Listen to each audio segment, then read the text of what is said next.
Tonight, tensions are brewing between the White House and ICE because apparently agents are not arresting enough people. Earlier this year, President Trump set a goal of 3,000 arrests per day, but the agency is falling short of that number. Sources tell CNN that the administration now wants to reassign at least a dozen directors at ICE offices nationwide, and that top officials believe that they are underperforming.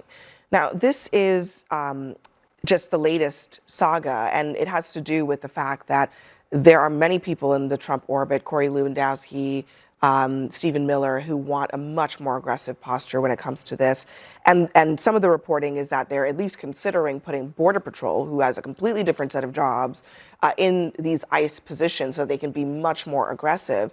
And Bakari, I mean, the big question is, will this push them toward tactics that are, I mean, we're already illegal in some cases? I mean, listen, we're already seeing the tactics being used. I mean, we see the images on the streets all the time. You actually see these agents surround people who are brown and simply ask them, what country were you born in? Like, that is happening on the streets of America. The things that are happening in Chicago, the babies. I mean, they're just people being pulled out of their home. I mean, if we were to not have CNN below the logo or Fox News or MSNBC, you would think that you're in another country. But because we have to do this like intellectual jousting sometimes, I have to put people in the mind frame who are watching. Like, what if Barack Obama decided to send ICE agents into Louisiana, where the crime rate is some of the highest in the entire country? Or what if he sent it into Greg Abbott's Texas or Sarah Huckabee's Arkansas? If Barack Obama did this, you would be ready to depose him at the gates. Like, they would be chanting at the gates. And so I just find it to be decently anti-American. I think it's done under false pretenses. And I think that people should be outraged. But listen, this is also my point, because I'm tired. If the American public ain't outraged, if we're not marching in the streets, then I'm just going to raise Sadie and Stokely and go to work every day. Well, I mean, I'm sorry to interrupt you, but ICE has just been given tens of billions of additional taxpayer dollars in order to expand their operations. First of all, I don't know where the 3,000 number comes from. It seems pretty arbitrary. I don't know why they set that goal.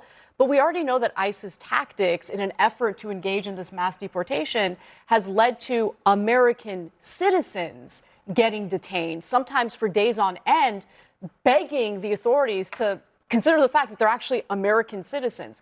There was that marijuana farm in California that got raided, and it turns out that one of the security guards that works there is a United States veteran, obviously a U.S. citizen. He was detained for several days, and the only reason why he was detained is because he looks Latino. I'm worried about these actions infringing on the rights of American citizens. It's one thing to want to deport people who are here illegally. It's another thing to deploy the types of tactics that we've already seen. And I'm worried that with this latest news, they're going to expand that and harm even more people. In Chicago, there's a back and forth about the use of tear gas, which has been, frankly, rampant in the operation that's going on there. A district court judge, Sarah Ellis, seemed to reference a reported tear gassing incident in the old Irving Park neighborhood Saturday as a children's Halloween parade was getting underway, saying that the event shattered their sense of safety. Kids dressed in Halloween costumes walking to a parade do not pose an immediate threat to the safety of a law enforcement officer or others. They just don't, the judge said. That is not how any of us want to live. And that seems like a pretty reasonable thing to say, that ICE has been, should be targeting the people that they're going after. But one of the things about this change is that it suggests that they want people in those roles who are used to doing much less targeting. Let me point out that Judge Sarah Ellis's actions and opinions will be overturned on appeal, because the law is very clear in the United States that the president has the authority to determine when the National Guard is used domestically. This is not This is not in the case of National Guard. This is dealing with. Yes, but let me just this is point dealing out, with federal officers, ICE and Border Patrol that are on the ground. The reason they're there is that ICE was being menaced and heckled by local protesters, and the local police were told to stand down. There was a refusal by Chicago. You're mixing up several incidents here. I just want to be clear, but because I'm pointing out I know, but Betsy, but if you're gonna say things, it's gonna have to be more accurate, because what you are talking. Exactly hold on a second. What you are talking about is a completely separate incident that occurred weeks ago, in which there was a report of a stand down order But there was actually no stand-down order because there were Chicago police officers on the scene of that incident who were tear gassed. You're ignoring the law. In I'm not talking. 1827, Listen, Mark I'm just versus talking Martin. about. Hold on a second. I'm just talking about what actually happened. That's right, but this Judge Ellis is incorrect when she says it is within her purview to determine whether the actions are appropriate, whether the level of force is appropriate, because if the Supreme Court ruled in that case that in fact it's the president who determines that, not a member of the judiciary. Are you talking about the National Guard? I'm talking what about. I'm trying to tell you is that this is not about the National Guard. I understand. This is about the conduct of Border Patrol and ICE and other federal agencies on the ground in Chicago. And it applies to them. Under the Insurrection Act, it applies to all these various The Insurrection Act officials. has not been invoked in this case. Excuse me.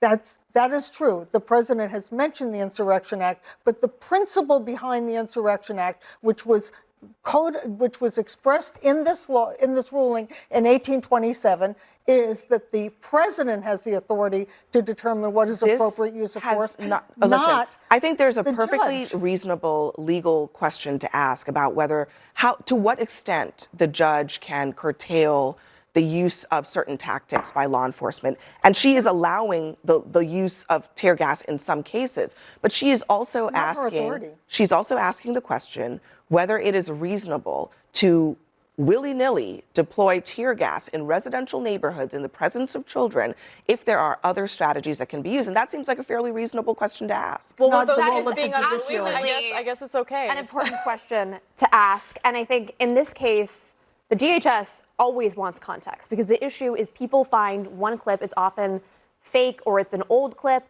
And when you actually see, for instance, the reason that the head of CPP is going in to meet with this judge every single day, that was because of a clip where we saw him throwing tear gas into the crowd.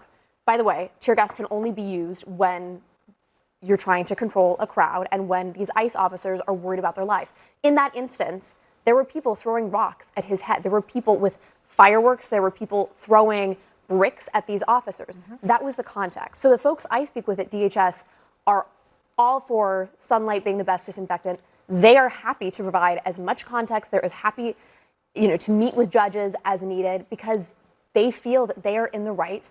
They know that Trump was elected to enact the largest mass deportation in history.